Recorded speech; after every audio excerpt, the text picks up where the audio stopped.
ça refait YouTube, je suis Suzucube et je suis en direct de Cash Converters où j'ai acheté une Osmo Pocket 2. Alors j'avais déjà la première Osmo Pocket, le premier épisode, enfin pas l'épisode, la première version et du coup je me dis, c'est toutes premières images que je fais avec. Je l'ai mis en HDR 2K.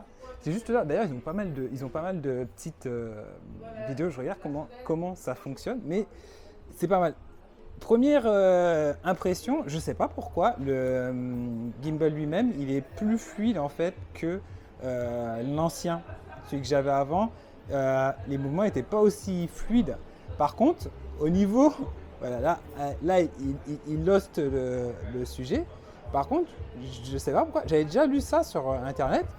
Bah en fait, le tracking, il traque moins bien que sur la Osmo Pocket 1. Je me demande si c'est pas dû tout simplement au fait que le capteur fasse 64 mégapixels et c'est plus dur à traquer. L'angle de vision est plus grand. Bon, du coup, on voit mieux, on voit moins ma tronche en mode comme ça, parce qu'avant c'était faisait comme ça. Ça, c'est pas mal non plus. En fait, première impression, pas mal. Juste le tracking, il fait le fou, c'est une dinguerie. Après, je sais pas si c'est pas parce que je suis black et que. Allez, je continue et je vous fais d'autres plans. Donc du coup, là on est à l'extérieur. Et je vous avoue qu'à l'extérieur, le tracking marche beaucoup mieux. Je crois que c'est en basse luminosité que ça passe moins bien. Toujours chez Cash Converters. Du coup, ça m'a fait quoi? Ça m'a fait environ 300 € pour le pack créateur. C'est-à-dire que j'ai une lentille, je vous montrerai. Il y a une lentille pour faire le grand angle. Il y a un adaptateur pour transmettre sans fil les images à ton téléphone et également pour aller avec le transmetteur qui est là, parce qu'il y a un micro sans fil qui est compatible avec. Et quoi d'autre et je crois que c'est à peu près tout. Il y a un trépied aussi, un trépied que tu peux mettre en bas de la caméra. Et voilà. Sinon, en termes de sensation, le gimbal il est un peu plus fluide que la Osmo Pocket 1. Après, la mienne, elle a quel âge? Elle a 6 ans, ma Osmo Pocket. Donc je pense que les moteurs aussi, ils ont un peu, ils se sont un peu grippés. Mais voilà. Alors un truc sur cette Osmo Pocket qui est pas hyper cool, c'est, je vais vous montrer comme ça, la dynamique. Elle est pas hyper bonne. Genre là, le ciel, il est blanc, mais en fait, il est pas blanc, il est bleu. Il est bleu. Et ça, c'est pour avoir mieux, il faut avoir une Osmo Pocket 3 en fait, qui a un capteur de 1 pouce. Parce que là, on a un capteur de 1/1.7 et c'est pas ouf. Après, ce qui est bien, c'est que comme l'angle il est plus grand, tu n'as pas besoin de tenir à distance comme ça. Tu vois, là, je tiens à distance maximale. Là, je tends mon bras. Et avant, je suis obligé d'être comme ça. Du coup, tu peux te permettre d'être plus rapproché, ce qui te permet d'être plus naturel et d'avoir du coup de moins attirer l'attention quand tu te filmes. Par contre, avec le micro, la caméra, la longueur de la caméra, elle est plus longue. Elle est beaucoup plus longue. Et du coup, la caméra elle est plus grosse en main avec le micro. Sans micro, on est à peu près sur les mêmes tailles. Et là, par contre, tu voyez, la dynamique, elle est pas trop mal. Le bleu ciel, il n'est pas trop mal. Je pense que ça peut se régler, mais c'est juste qu'en automatique, c'est pas ouf. Et l'avantage des petites caméras comme ça, c'est que, tu vois, là par exemple, on est rentré dans le supermarché et je sais pas si on a le droit de filmer ou pas, mais c'est un peu. Souvent ta vie va te dire non, mais il faut pas filmer à l'intérieur. Et en fait, le fait que ça ressemble juste à un micro dans ta main, et ben voilà, tu vois, c'est très très très pratique pour filmer. Et c'est ce qui m'a fait re-signer en fait. Parce que sinon, je me serais dit, bon écoute, je prends directement je voulais prendre une ZV-E10 de chez Sony. Le truc, c'est que c'est pas pareil parce que comme c'est beaucoup plus gros, forcément, c'est moins discret. Alors que là, c'est vraiment tout petit dans la main. Je vais vous faire quelques footage de la caméra elle-même. Et je vous fais des footages avec mon Google Pixel. Tu vois, c'est vraiment minuscule dans la main. Le fait que ce soit aussi minuscule, ça fait que c'est très très très discret. Je vais vous prendre quelques images d'ailleurs chez GameCache au passage. Et voilà quoi. Truc incroyable, en fait le micro il peut servir aussi de déclencheur à distance. Vous avez vu, j'ai appuyé, ça déclenche à distance. Et ce qui est bien, c'est avec le tracking, tu peux faire ce genre de plan qui est sympa chez GameCache où Je vais pouvoir regarder mes casquettes. Laquelle j'aime bien. Oh. En plus, on m'avait dit que je devais acheter cette casquette-là. Alors je reviens pour voir. Ah bah dis, ça m'a pas raté. Et je suis toujours là. Et voilà, les casquettes Bowser. Et ça, c'est pratique quand tu es tout seul et que tu veux filmer. Alors on va voir jusqu'à quel point ça peut fonctionner. Je mets l'active tracking sur... Ah d'accord, c'est un seul tap maintenant. Avant, c'était un double tap sur ma tête. Donc là, ça monte. Et si je vais par là... Ah oui, d'accord, c'est un peu rapide. Oh! En vrai, l'active track fonctionne, mais que si on est face à la caméra. Je crois qu'on ne peut pas faire 360. Je pensais que ça pouvait tourner à 360. On va quand même tester.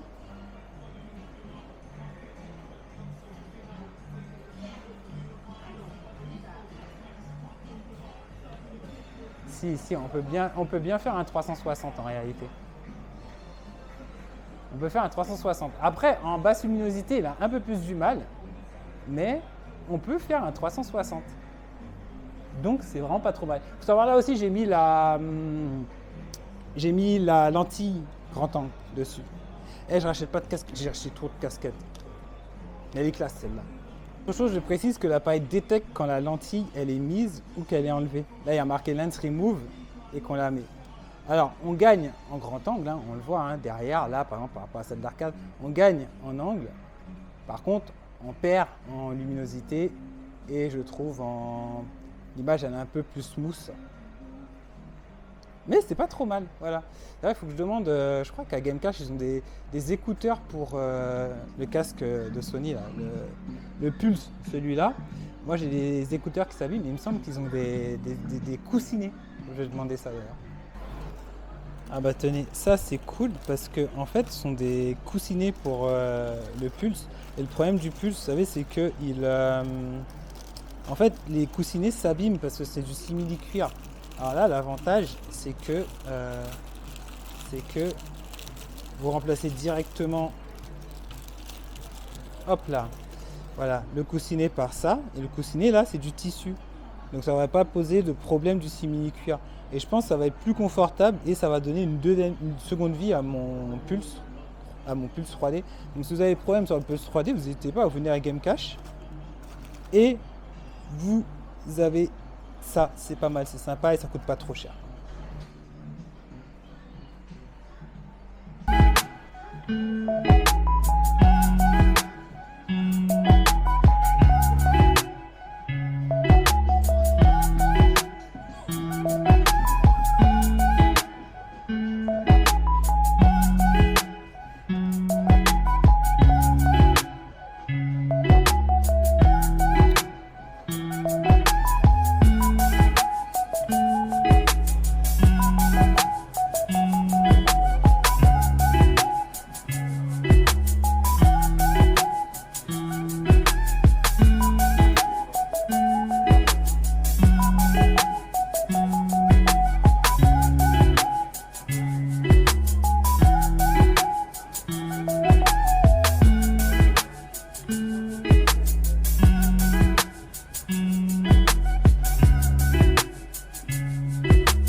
Allez, assez rigolé. Je suis allé chez moi. En fait, il n'y avait plus de batterie sur la Osmo Pocket 2 parce qu'elle n'avait pas beaucoup de batterie quand j'ai commencé.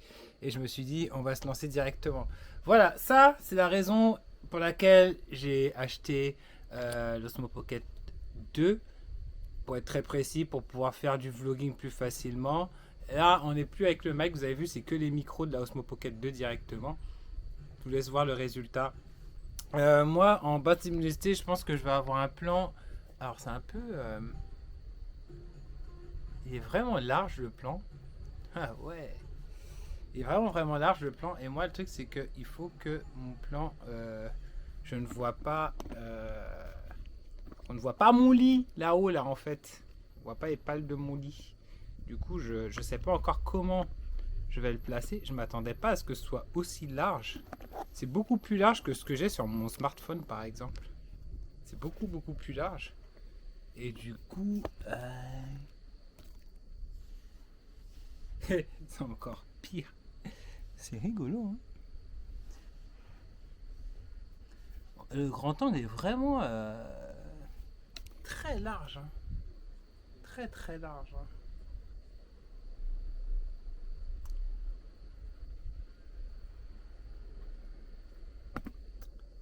C'est marrant. Du coup, je sais pas comment je vais faire.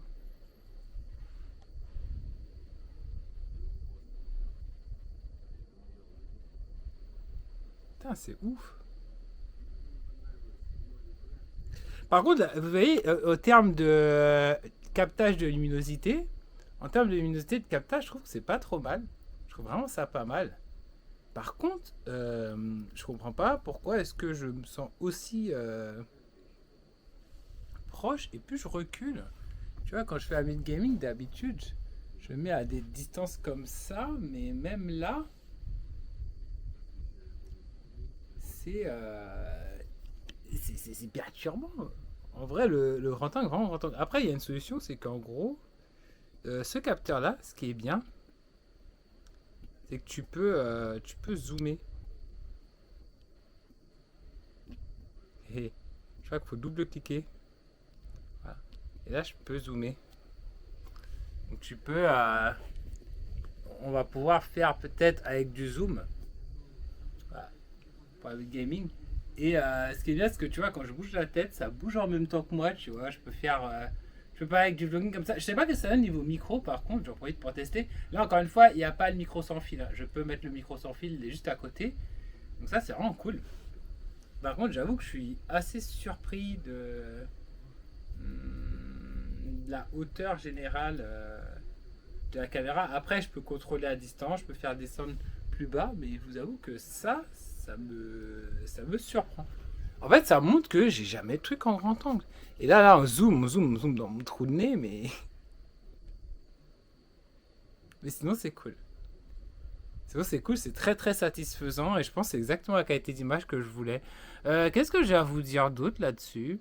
Le tracking, il marche bien, mais en fait, pour que le tracking marche bien, il faut le paramétrer. Vous voyez, là, ça marche bien, hein, vous voyez, quand je vais d'un côté de l'autre. En fait, il faut le paramétrer parce que de base, je vais vous donner le mal de mer, de base, il est en tracking soft et du coup, il attend que vous sortiez du cadre pour vous traquer. Alors quand vous mettez en fast, vous voyez, ça vous traque immédiatement. C'est-à-dire ça, dès que vous bougez, ça bouge la caméra immédiatement et c'est quand même difficile de sortir du cadre. Ça, c'est une bonne nouvelle. Le tracking fonctionne bien en vrai, mais il y a deux modes de tracking, donc il faut penser à le modifier dans les paramètres. Et voilà quoi. Que vous dire d'autre?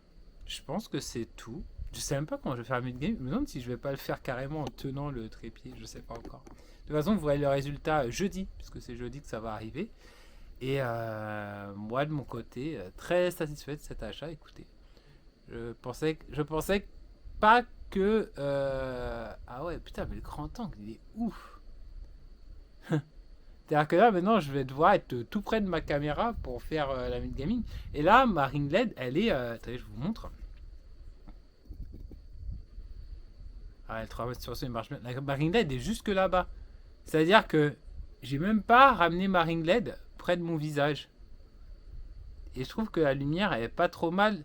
J'ai peur, si je mette la lumière trop près, que ça me brûle mon visage. Enfin, que ce soit vraiment blanc. Donc là, comme ça, écoutez, je suis plutôt satisfait de la qualité d'image.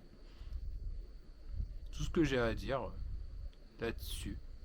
Voilà. Si on a un pied, je vous ai même pas montré. Je vais vous montrer, mais en gros, on a un pied que je suis en train de tourner. Je vous montrerai avec mon smartphone. On a aussi un haut-parleur, un module Wi-Fi et un module Wi-Fi qui sert aussi à mettre à l'arrière le port USB, ce que je trouve très très bien. Ouais, je vous montre quand même ce joystick. Haut pour zoomer, bas pour dézoomer. Et vous pouvez double-cliquer pour justement contrôler la nacelle par vous-même, gauche, droite, et vraiment c'est banger. Franchement, c'est banger. Là, c'est comme si c'était la perfection. Elle a aussi un avantage sur la Osmo Pocket 3, celle-là, c'est quand tu zoomes, en fait, ça utilise le centre du capteur. Alors du coup, jusqu'à x2, trouve c'est un peu nul. Mais en gros, putain, mais ça zoome trop. Jusqu'à x2, tu as une qualité d'image qui est bonne parce que ça utilise le centre du 64 mégapixels. Après, x4, c'est encore une autre connerie. Mais la nouvelle Osmo Pocket, du coup, quand tu fais x2, c'est que du 16 mégapixels, si je dis pas de bêtises. Et je crois que l'ancienne, elle est en 12 mégapixels. Et du coup, en 16 mégapixels, bah, quand tu fais du x2, c'est juste une interpolation. Alors que là, le x2, c'est un peu comme les iPhones et tout, ça utilise le centre du capteur. Ce qui fait un x2 qui est pas trop mal, mais qui peut peut-être être bruité ici, parce que j'utilise qu'une partie du capteur plutôt que tout le capteur. Donc, moi, je vais essayer d'éviter. Moi, je vais essayer de me foutre là comme ça. Et pour vous, bah, voilà. Ouais, et ben, j'ai trouvé mon cadre. En fait, c'est parce qu'il faut vraiment que la caméra soit proche de moi.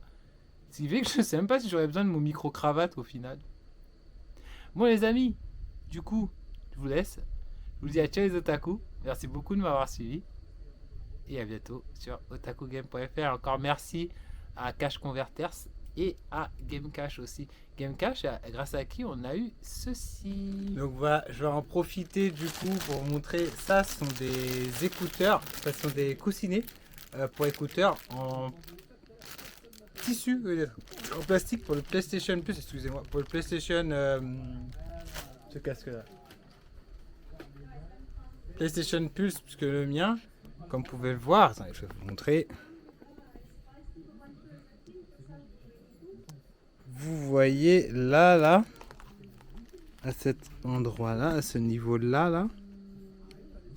Vous voyez, ça s'est déchiré. Alors par contre c'est marrant parce que le focus il aime pas trop.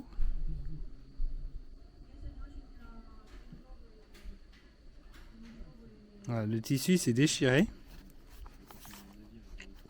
Et en fait plus je le mets, plus ça me... Bah, ça déchire quoi, c'est pas ouf quoi. Et du coup ça va me permettre de remplacer ça par ça. Donc du coup ça se présente comme ça, vous voyez il y a le plastique autour, on voit les clips. Alors je pense que ça pivote pour se mettre. Et là on a le deuxième de l'autre côté. Et on a le casque original là. Donc pour retirer, vous tirez sur le coussinet en faisant attention de ne pas casser. Donc tirez calmement.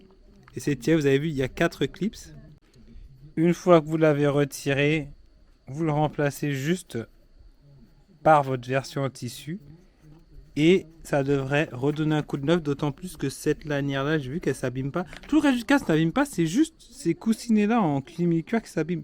Du coup ça permet vraiment de redonner un coup de neuf et de retrouver un casque plus sans en avoir en racheter un, parce que j'allais en racheter un en plus. Et voilà le résultat, regardez-moi comment c'est BG, je suis trop content. Mon casque il est redevenu comme neuf. Merci Gamecash. Et en plus c'est nickel parce que je préfère vraiment cette matière là. Je préfère le tissu en fait, comme j'ai un Logitech G, j'ai un Logitech. Ah bah il est là je cherchais la dernière fois. J'ai un Logitech Pro G, G Pro. Et en fait je préfère largement avoir les oreillettes en tissu à ceux en simili-cuir parce que ça tient moins chaud aussi quand t'es aux Antilles. Et au moins ça ne s'abîme pas. Donc voilà, merci beaucoup Gamecash pour ça. Bon, bah voilà, écoutez, je m'arrête là pour ce test. Ça vous donne une idée du rendu de la vidéo, tout ça, blablabla. Moi, je suis pas un gros testeur de caméra comme ça. Je vous dis à ciao les otaku. Merci beaucoup de m'avoir suivi. De toute façon, vous allez voir le résultat de cette caméra-là. Normalement, ça devrait me permettre de vous faire produire plus de vidéos parce que ça va être plus simple pour moi. Surtout au niveau son et tout, c'est incomparable avec l'autre. Ciao, bye bye.